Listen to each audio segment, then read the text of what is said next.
Hello, everybody. I'm Shane. And I'm Ken. And welcome to GemTalk.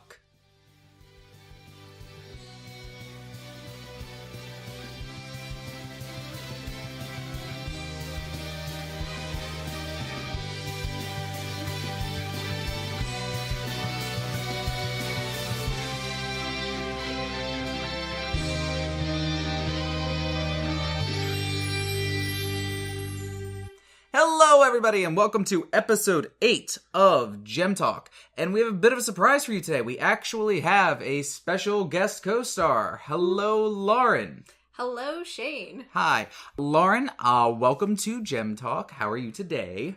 I'm acceptable, thank you. Excellent. So, why don't you very quickly go ahead and tell us how you found out about Steven Universe? Well, I found out through you, as you know. We pretty much just binge-watched the show when I was sick, and now I am obsessed. Yes, Lauren is Welcome to the club. Yes, Lauren is one of the many people who I discuss my obsession / theorization of Steven Universe with, and she is very often more than happy to respond in kind. And provide lots of fan art. Yes, yes. So much fan art. I think the last convention we went to, any free time we had was just spent sending fan art back and forth. Yeah, in addition to the fan art that we saw people selling and the fan art that we ourselves were cosplaying. Yes. I had mentioned that I recently cosplayed as Steven and the shield that I had made. And Lauren here was actually... Bob! My spirit animal. The baseball player. Not Lapis, but Bob.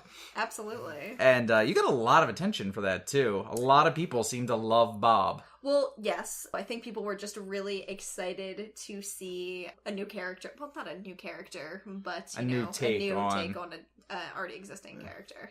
Yes, and Lapis in her I really don't care. It's just too perfect. Yes. All right. So I'm excited for summer. Are you excited for summer? It's already summer. It's already summer. I was excited like a month ago. But we have been once again blessed with another breaking of hiatus, and Summer of Steven is upon us, or will be in about a week. About 2 weeks. The feast or famine way of being a Steven Universe fan continues. So we're about to get a feast. Yes. What is it, Lauren? 20 episode? It's 20 episodes, so it's July 18th through August 12th every weekday. Oh my god. Yeah. So it's much. It's gonna be a lot.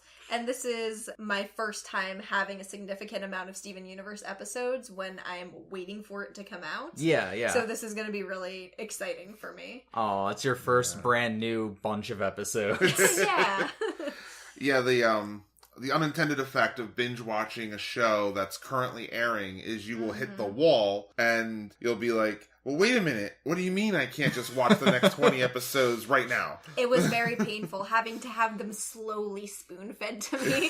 It's good to have, like, a good chunk. Yeah, so now the solution is, you guys like to sit around and watch episodes until your eyes fall out? Allow me to make that possible.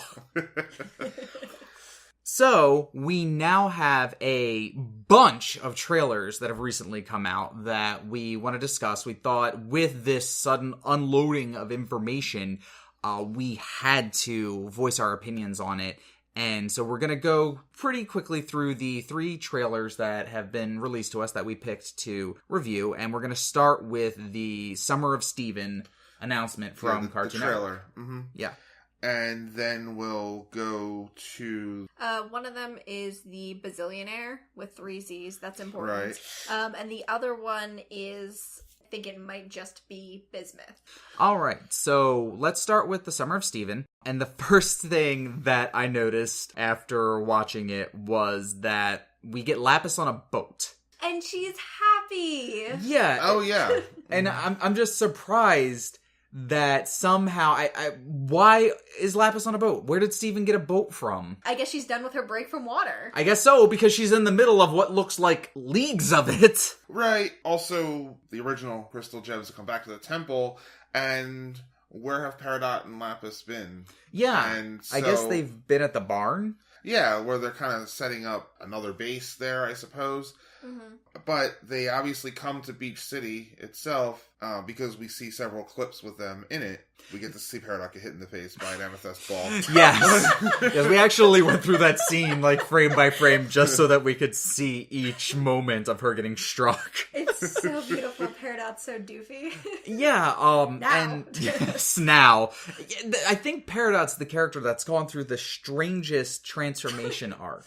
She went from being this frightening force of death that the crystal gems were terrified was going to destroy the planet, to this stubby little goofball that likes shipping characters from TV shows. She's just like a little nerd. Yeah. Well, yeah, people aren't necessarily, or gems aren't necessarily one-dimensional, so they can have different sides to their personality, and I feel like she can now open up her more vulnerable, adorable side to them. She feels comfortable. Yeah, that makes sense. And we get to see her attach I guess it's supposed to be like a tablet or an iPad to her arm using Velcro from Steven's old shoes. Oh my goodness. Do we know if it's from Steven's old shoes? Yeah, in one of the clips, they show her putting it onto her arm, and Steven says, wow, I'm glad I grew out of those shoes. I missed that. That makes it sound like she took the Velcro without permission. Well, it's Peridot. Yeah, she probably acquired it for more important purposes. So we're going to see these two become more and more integrated with the team as a whole. Then we just need some kind of a crisis to, bring really them together. Literally. To bring them together. Yes. This has been your regular Lapidot warning for the evening. Check.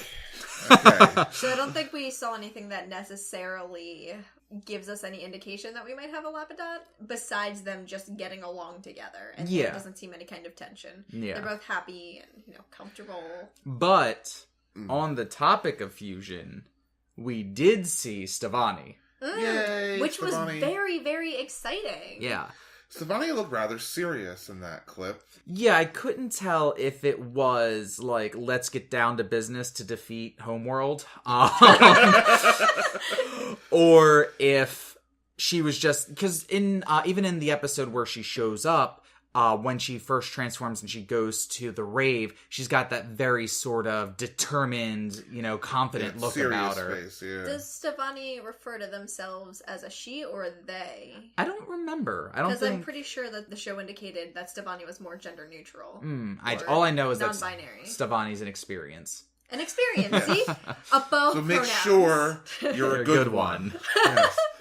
But when they first fused in Alone Together, they referred to each portion of themselves separately, just like Garnet did in The Answer when they first fused. So it seems like the more you become comfortable with the fusion, the more you become the combined character and less of the two independent characters. Yeah, that makes sense. Now, Kevin and the other teenagers at the rave treated Stevani like she was a girl, but that's probably appearance-based more than anything else. I don't know. I definitely got some gender neutral vibes because there are, two people in there, so I'd rather say they. Aside from all of that, we do also get to see that Stevani's wearing Connie's jacket, looking very dashing and dapper in that. And just, in charge and, in control. Yeah. So I'm very excited to see what Stevani's going to get into, especially if we get to see her wielding the shield and sword. That's pretty much been... I'm so waiting for that. Yeah, that's pretty much been my hopes and expectations. That would make me so happy.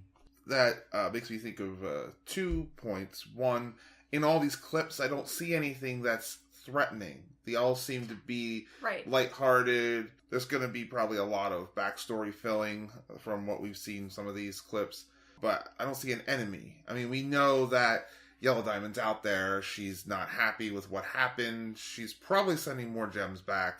We don't know what happens with Jasper or the rubies or the cluster. So there's lots of threats around the peripheral, but nothing that indicates anything serious is happening here. Then again, it is 20 episodes, and they can cover a lot of ground in 20 episodes of this show. Yeah, so if nothing happens of any sort of antagonization within 20 episodes, then that would just be awkward. Like, it would feel really strange. Yeah, I don't think they'll do that. I was wondering if this was going to end up being 4 Steven bombs back to back, which each week would be like an arc. That would be kind of cool. I don't know. I have no basis for this, but I feel like they might be like one big storyline condensed into 4 weeks, and that's why they had it as such. I think we will see a big bad closer to the end because some of the episode titles seem like a little bit more ominous, or the, presumptive episode titles. Although they did reveal a lot in the clips, I think that is something that they're trying really hard to keep secret. Yeah, and I think one of the mistakes, if I'm going to be completely honest, that they made with the last collection of episodes with Super Watermelon Island was showing Malachite too early. I think if they had held back on that a little bit, it would have been a bigger payoff. Yeah, it was a great episode. Oh, yeah. It was a wonderful fight scene, but we had seen it weeks before. Yeah. So it's kind of like, yeah, we saw this already. That's true. Granted, there were some details that weren't in the leaked or previewed clip, like Alexandra having a fire breath weapon and stuff like that. But the general premise had already been fairly spoiled. Yeah. We knew Alexandra was going to fight Malachite. We knew that Malachite was going to get defused because we had already seen the clip with Lapis with the whole little present and all that. So those little important details spoiled way early. Yeah, it totally loosens the impact. The appeal. So to fully enjoy this series, you have to try to avoid spoilers. Which is why we held off on... oh, by the way, there's some episode also in this where Steven gets a new power where he can jump high. That we definitely don't know about. So, yeah, apparently Steven Floats will also be a part of this collection of Summer of Steven episodes. So I guess it's really only 19 new episodes from our perspective. Yeah. The second point I wanted to make about Stevani is... I hope when the episode comes up with Stevani in it that Peridot's also there. Because Peridot loves to react to fusion, and I think having a human fuse with a half-human, half-gem would just totally blow her mind. I want to see that. Yeah, that's a good point. So I think that's most of the important parts that we've seen in the Summer of Steven episode. Yeah, there was the one scene, though, where they were in the Crystal Heart. Yeah, they do show up in the Crystal Heart room again. I don't think there's much that happens there, but it will. It is important to note that they will go there again for some reason, whether it's to access a bubbled gem, to put a bubbled gem into the temple, right? But I think that Pearl says something along the lines of, "Oh, we're really going to do this," or something like that. So. There's something important involving the Crystal Heart room that'll occur. Maybe it means that they're taking Bismuth out. Which will roll us right into the next thing we're going to talk about, which is, oh my god, holy crap, Bismuth is the thing. Bismuth! We called it. Confirmed. Yes, not only is Bismuth a thing, which people have been speculating since Lion 3, but... she's also the gem we saw Poof Lapis, or that kind of gem in Same Old World. And so all the little breadcrumbs they were leaving for that, the fan base picked them up. Here she is. And I love this character. Oh, yeah. She's so cool. She's likable. Yes. Yeah. It's very interesting to see a character of... Bismuth's build. I think that's the first thing that... Big buff. Yeah. She's a big buff rainbow puff. You tried? I tried. Well, because the only other character we've seen that's had that really broad-shouldered sort of muscular build, has been the supposedly deceased. No. Okay, well... Supposedly, she slipped into a crack in the earth and is now out of eyesight. I dropped her and she fell out of existence. Whoopsie. But yes. Since we haven't seen a character of that shape or size before, seeing her stand next to all the other characters is almost alien, pun unintentional. Yeah, we did we paused the video and saw Pearl standing next to her, and the contrast is shocking. So all these questions come out. If all gems are created to have a specific purpose, what would Bismuth's purpose be? And one of the things I noticed was that what she was wearing looks like an apron, and more than that, it looks like a blacksmith's apron. Yeah, I would think so. Yeah, I think that it would be pretty safe to say that Bismuth's purpose is in some way building, shaping, creating, if not weapons, possibly transportation devices, structures for the crystal gems, because the first thing she says, at least as far as the clip we've been given, the first thing she says is, "Oh, and we're building bases out of wood now. Whose stupid idea was that?" And rips up the floorboard. It proceeds to tear up. And everybody behind her is like, "What?" You know, even the normally irascible Garnet is a little like, "Wait, what?" Did not expect that. And to confirm, aside from her own words, that she's a member of the Crystal Gems, she does have a star-shaped pattern on her apron, and also has a star-shaped tattoo-like design on her left shoulder / arm area. As you said, it was the Winter Soldier. Yes, she's the Winter Soldier of the Gems. Hopefully she can't be mind-controlled. Maybe that's why she punched Lapis. Maybe that's why she was, like, listing all of those names. Crazy Legs, Big Snowflake. That's the beginning of her sequence. Yes, which is another interesting fact. She starts listing off nicknames for other Crystal Gem members who, for people who know the story, can assume have been poofed or hiding or disappeared. But Bismuth, who's been asleep for 5,300 years, wouldn't understand. Yeah, we know that the Crystal Gems as an organization was a lot larger during the war. It would have to be for them to be able to resist Homeworld. Yeah. You know, I know in the answer we saw this tiny guerrilla faction of just Rose and Pearl. Two of them, like, assaulted the Sky Temple or whatever, but a full-scale war with this huge battle that took place in the strawberry fields. There had to be tons of them. Yeah, and Greg himself says that when everything went down at the end of the war, that Rose could only save a handful of her closest friends, implying that there were more than a handful that she couldn't save. Right, so the question then becomes, well, what happened to all these Crystal Gems? And there's only really a couple of possibilities. They were completely destroyed, broken, and their shards could have been used for the cluster experiments and whatnot, because Garnet says that they were Crystal Gems in Keep It Together. Yeah. They could be the corrupted gems in the temple that they've been gathering with the hopes of being able to restore someday.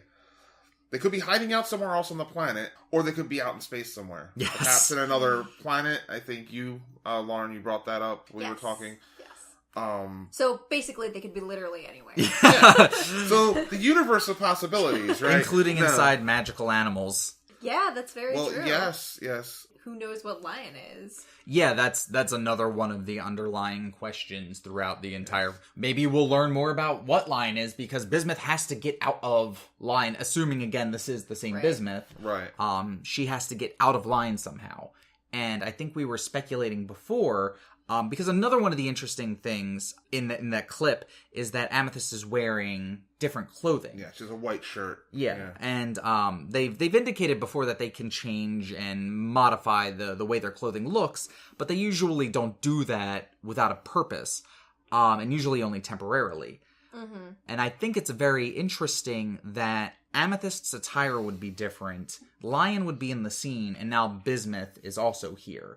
So all of those pieces lead me to believe that somehow Steven and Amethyst got that bubble out. Yeah, I don't know why Amethyst looks different. Did she get poofed? Did the clothing get ripped? Whatever. But white is not usually her thing, unless she's going to go through some major change in her character that would make her want to wear white. I would guess that she got poofed. Maybe she, like, jumped into Lion's mane and needed to, like, hold her breath and didn't make it out. Yeah, maybe there was something malicious hiding inside of Lion that we don't know about. Maybe we pulled Bismuth out of the bubble and she was aggressive, not knowing what was going on, and accidentally... Attacked the first thing she saw. Yeah. And it's perfectly possible, since Amethyst does reform quickly compared to Pearl. Yeah. It's quite possible for Amethyst to be poofed and then return within, 2-3 minutes. I'm pretty sure that the clip we saw was practically right in the middle of the episode. It could be at the end, where we just missed the star fade telescope thing. But I just spent a lot of time just going, oh my god, it really is bismuth. Yes. Yeah. What? You know? And yeah, it was a bismuth-like crystal. Yeah, and speaking of the I crystal... still can't believe it. Sorry. No. Speaking of the crystal, there's one interesting fact about her design that I think all of us thought was very interesting, and it's that bismuth is the first crystal gem whose gem recedes into her body as opposed to being outside of it.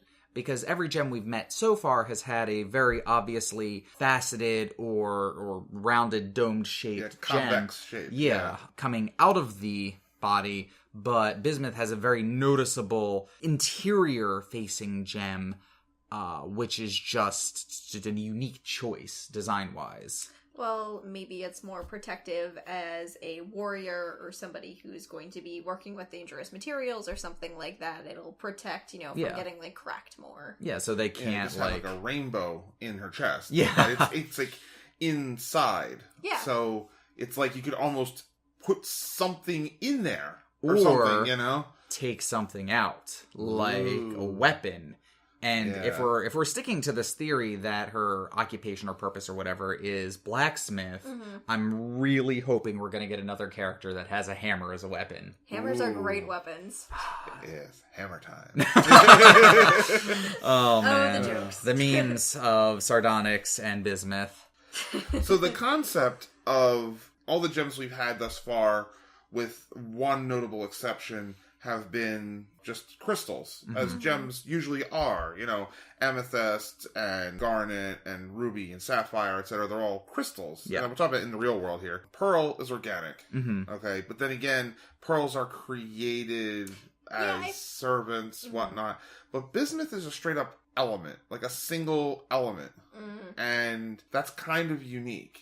Yeah, I don't know if there's any direct correlation to that, aside from the fact that maybe there's a different tier or different level, because I don't know how close to crystalline structure they're going to relate the homeworld society. That seems like it might be a little too deep, but it will be interesting as the show develops, as bismuth as a character is fleshed out, to see if that is relevant. And some other theories that I've come across, I've heard some theories that maybe there is a metal society, that, maybe there's an entire planet or, substructure of metal materials. Maybe, and this is one that I brought up earlier, maybe that bismuth was a creation of Rose. I saw this earlier today. I heard a theory that maybe Rose, likes to create things. Bismuth was one of her creations. Lion was one of her creations. And then the penultimate, of course, would be Steven. And she knows, that to make her best creation, she has to give her own life to make that creation. I've heard of similar theories before, especially concerning the moss that she liked. Right. In Lars and the Cool Kids. That could have been a creation of hers, because all those blossoms, first of all, were like roses, and they have little gems in the center of them. So, yeah, it could have been something that she created, and this was kind of her hobby or something. Her hobby was creating life. That's both creepy and amazing. Epic. But maybe she was trying to figure out how to create gem life without destroying the planet in the process. That's a good thought process. Oh, sure, yeah. Trying to find an alternative source for creating gems that didn't destroy Earth or any other planet for that matter. Yeah, because if they're rebelling against Homeworld's whole way of life, which is basically just to propagate their own species, there has to be another way of doing that. Yeah, and if Rose could, say, propose an alternative method of generating life for their society, then they wouldn't have to worry about destroying planets, and there's also a form of non-violent resistance in that, too, which would fit the general perceived image of Rose as well. I like that a lot. Headcanon accepted. Yes, you heard it here first, folks. I also wanted to back up and say, I like to believe that the gem she refers to as Crazy Legs is the centibeetle. Yes. One of the things we were talking about earlier is if the nicknames that bismuth lists off are actually monsters we've seen in the past. That was one for Crazy Legs. We had seen Snowflake was the one monster from Monster Buddies that looks like a little sentient glacier almost. Maybe. Right. The thing they were fighting in the very beginning, it's the only monster I've seen that's ice-like. Mm-hmm. And then there's the big character. Yeah, there have been so many. It's the cluster. Big. Oh my god! Oh no! And literally every other crystal gem that's ever existed. So yeah, and then they go to the strawberry fields because Bismuth wants to know where everybody is, and of course they apparently haven't broken the news to her yet, so they just take her there. And she is not very happy about what she has to see here. We get a wonderful scene that humanizes her. Mm-hmm. I mean, she's been so jovial and everything, and then... So relaxed, yeah. Pearl gets upset. Yeah. Because the memories of this war were like thousands of crystal gems, thousands of allies were destroyed, and then Bismuth starts crying too. Yeah. And at that point I'm like... Aww. Yeah. Yeah, I wrote down the quote. You know I can't take it when you cry like that. She's sympathetic. It's so sweet.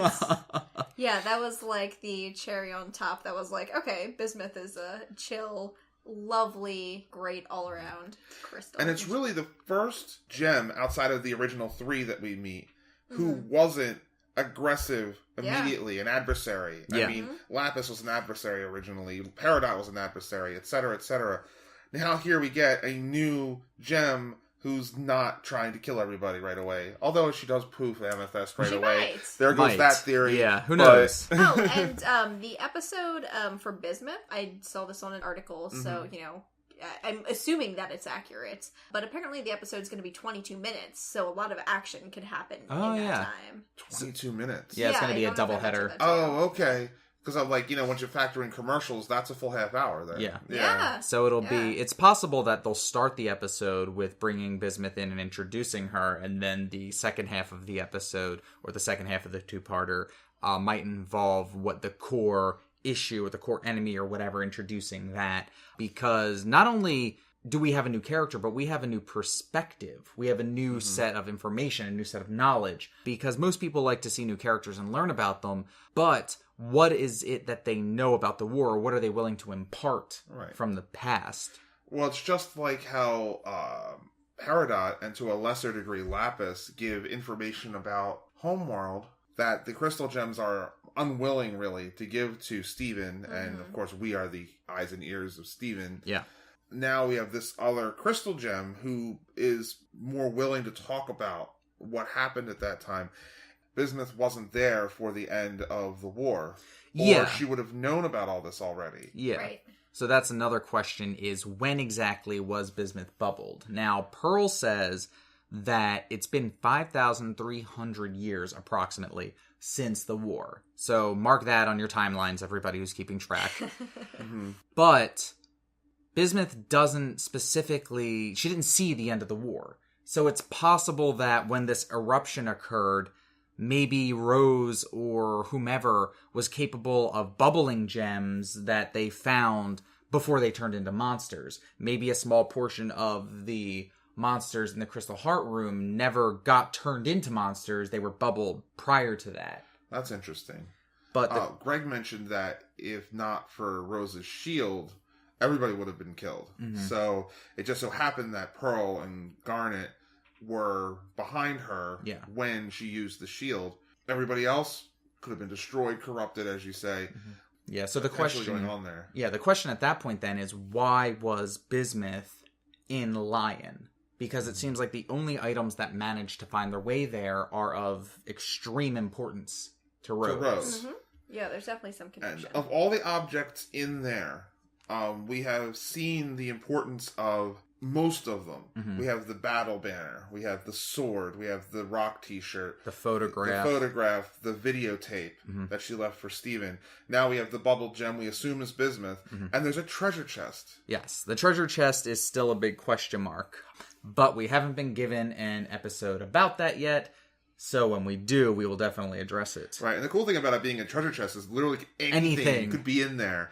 It could be another, like, storage unit, like a treasure chest of holding that could open up, like, another world of possibilities, like Lion's Mane.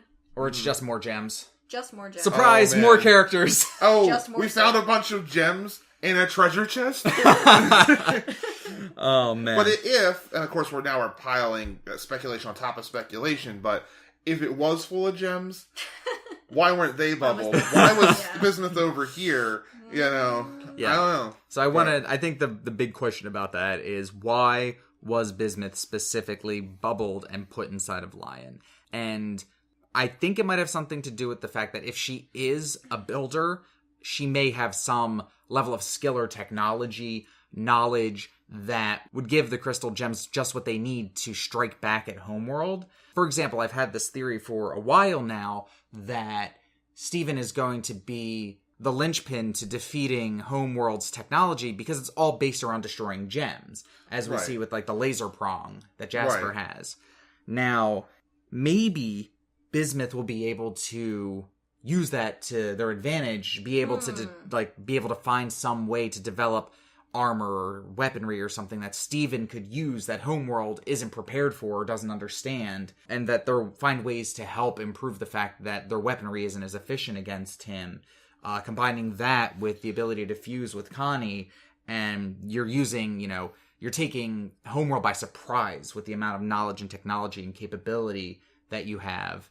Yeah, it was demonstrated multiple times in Jailbreak that Steven is able to circumvent the anti-gem technology, the force field in the jail cell, that disruption prod thing. Mm-hmm. However, Jasper and Peridot were unable to report that information back to Homeworld because then the ship crashes and everything like that. So Homeworld still doesn't know that there's a half human, half gem that's kind of immune to their effects. Yeah. That could end up playing a significant role later on. And when the Red Eye first shows up, the only weapons they have that could stand up against it were Rose's cannons.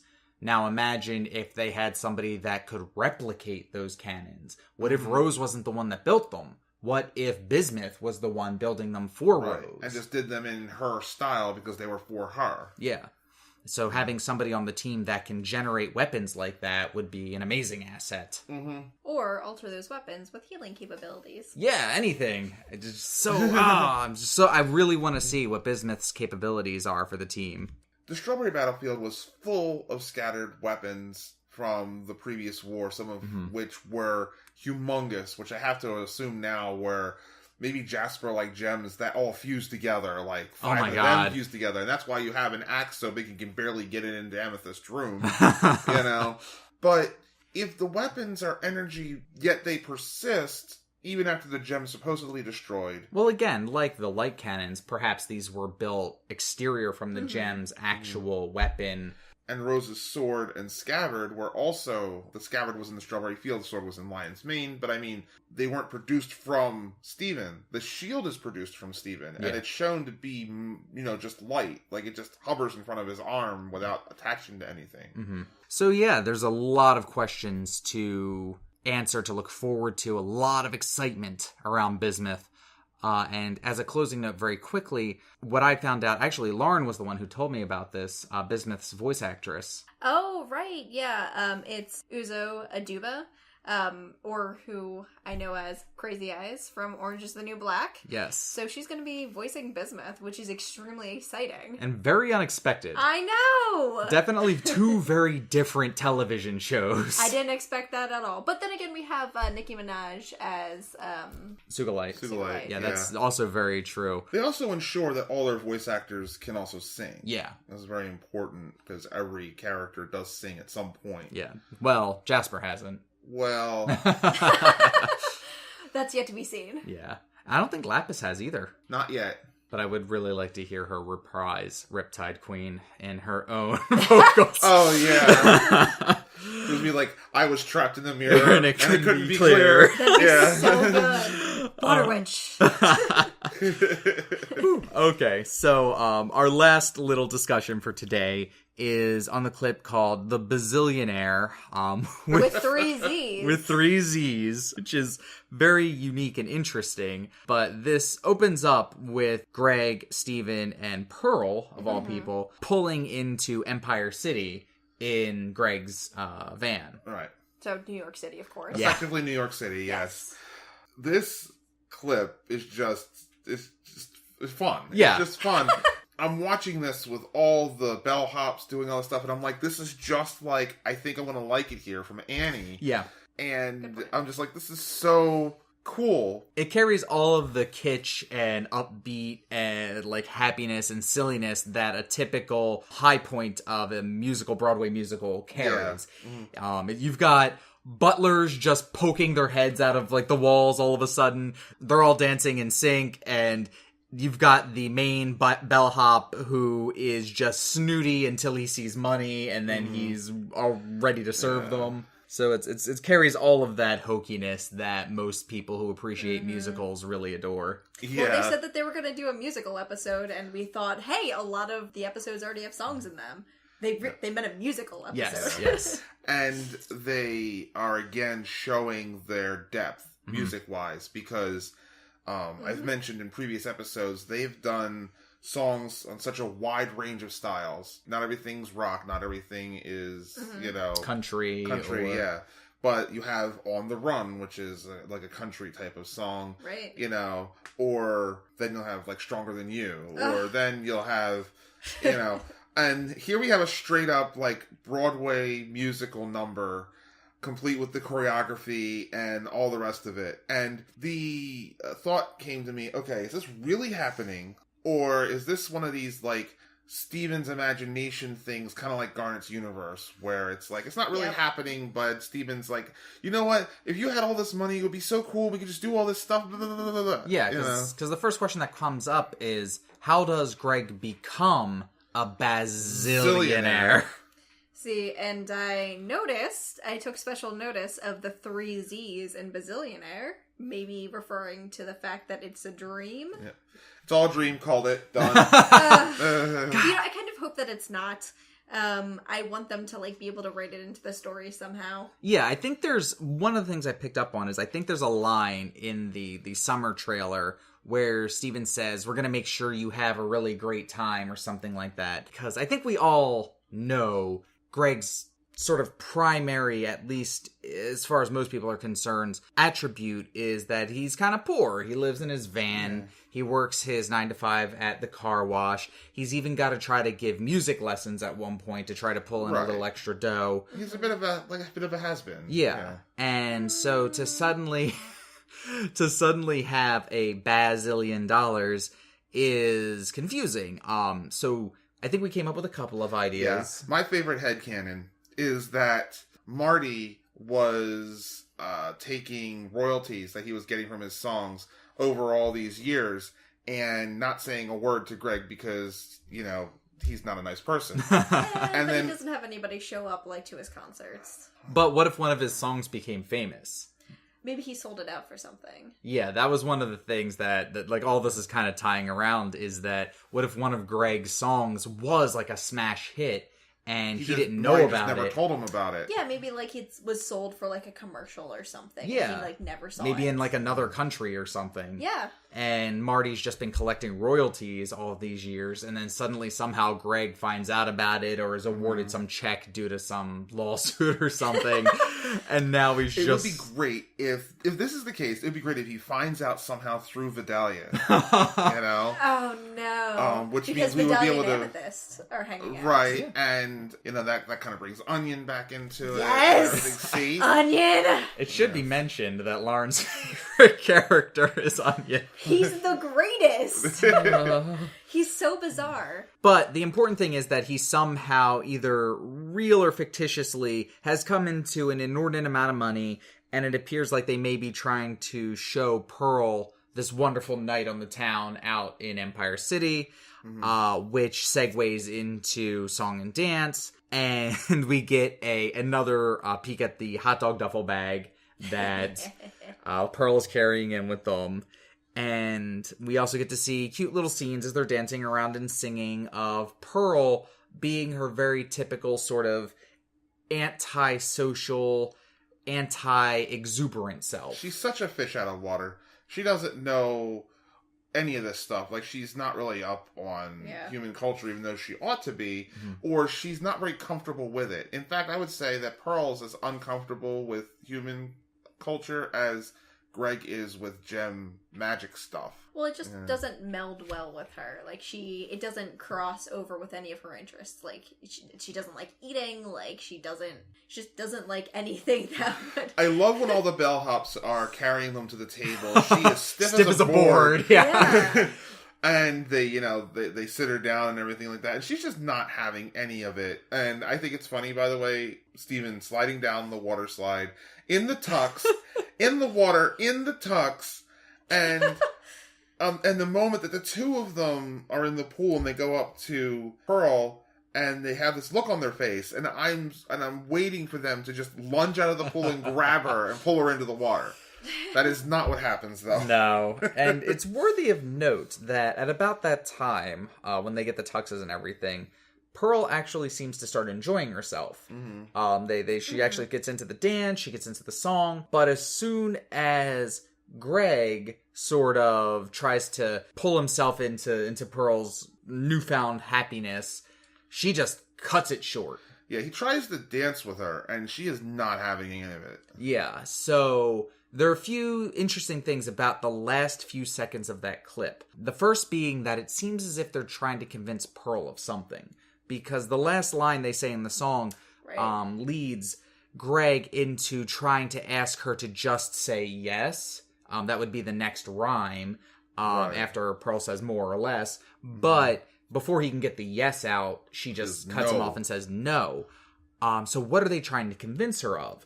It may just be that they're trying to convince her that she can have fun doing these human things or going out and like enjoying herself. That's what I'd like to believe that's all about. I think so. But then we get to see Pearl being her moody self. Particularly, she tries to dance with Steven. They do a little tap dance number. It's pretty cool. And she's all happy about it. Then Greg just kind of butts in and is like, let's dance. And she was like, no.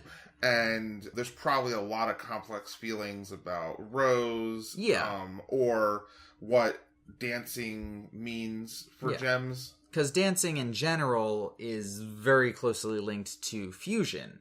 And the concept of fusion is it's a very taboo subject in gem culture. I know we had spoken before thinking maybe Pearl is afraid that dancing with Greg may cause some sort of fusion-related activities, because she was reticent to believe it before, as is noted, when she becomes Rose Quartz and says, oh, humans can't fuse, but now Steven can fuse, so maybe there's something different here, and the concept of dancing with Greg is just a much more frightening prospect. Or she sees dancing as something very special that she only does with people she feels very close and safe with, a la the other crystal gems, and Greg is just not on that level with her. Yeah, the relationship between Greg and Pearl has always been tense. I mean, honestly, the relationship between Greg and Amethyst has also been tense. That whole cleaning out the garage scene and all that was pretty intense stuff there. Yeah, and I think it all stems from the fact that in the end, Greg is, to the crystal gems, or at least to most of them, the thing that took Rose away. He's the person that caused Rose to make a choice that led to her disappearing. And while they try to overlook that, they try to not blame it on Greg, they try to realize that this is something that Rose chose for herself, you still can't separate those emotions sometimes. It makes me wonder if the crystal gems really know whether there's a greater destiny for Steven. Like, do they know that Steven is heading towards something? I would think so. And they just don't want to talk about it just yet. It's honestly similar to how in Harry Potter, how Dumbledore knew that Harry was heading towards this conclusion, but he couldn't just lay it out in front of him in the beginning. He had to get there on his own. And maybe it's a similar type of thing going on here. With Steven Universe, we find out things as Steven finds out about them. Yeah. So it's very possible that there's a lot that we don't know about his destiny. Right. I had another thought about the dancing thing with Greg. We don't know how exactly Steven was conceived, formed, whatever. I mean, we know we have scenes from the videotape where Rose is pregnant looking. Okay. But maybe there was a dance of some kind involved there too. Yeah, the only thing that's been revealed canonically so far is that Rose actually shapeshifted herself a womb. Mm-hmm. And that is canonically been addressed and answered by the creators. But, yeah, maybe there is some sort of womb-based dance required to create human life, or human gem life. It just feels like dancing's a very personal thing for gems. And Pearl is not comfortable with that with Greg. But, of course, the clip stops right there, which, of course, leaves us with a bunch of questions, which is why it's a good clip. Yes, and it will give us all something to look forward to when the time comes. So that's about it for today's episode. With Summer of Steven coming out, we will be reviewing the episodes across the entire week. I know our normal format is to review the new episode of the week.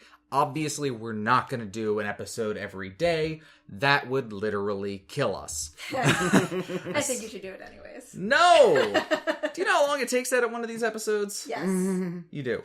Anyway, so we will review the episodes as a week and sort of see how they add to the story as a unit. Yeah.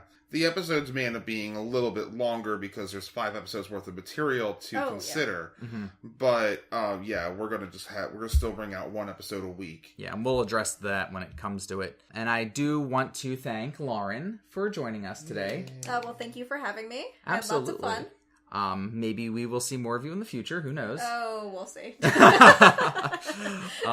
But for now, I believe we are going to sign off, so don't forget to check us out on all of our social media pages, Twitter and Facebook and Tumblr. Yes, we do have a Tumblr. We also have been posting in the Steven Universe Reddit, our Steven Universe. So if you are a Reddit fan, feel free to stop by and chat us up or look at any of our posts. We'll be more than happy to respond to them. Mm-hmm. And if you have any questions, comments, any episodes you want us to talk about, if you just want to gush about Bismuth with us, that's cool too. You can email... Bismuth! I just have it written on the top of my paper. Bismuth! You can email us at GemTalkPodcast, all one word, @gmail.com. And we will do our best to respond. And we may even respond inside the actual podcast. Yeah, so if you have something that you want us to talk about on the podcast, we will. All right. And so with that ends our trailer summary for the Summer of Steven. And we hope to see you in a couple weeks. Yep. Goodbye. Goodbye. Bye.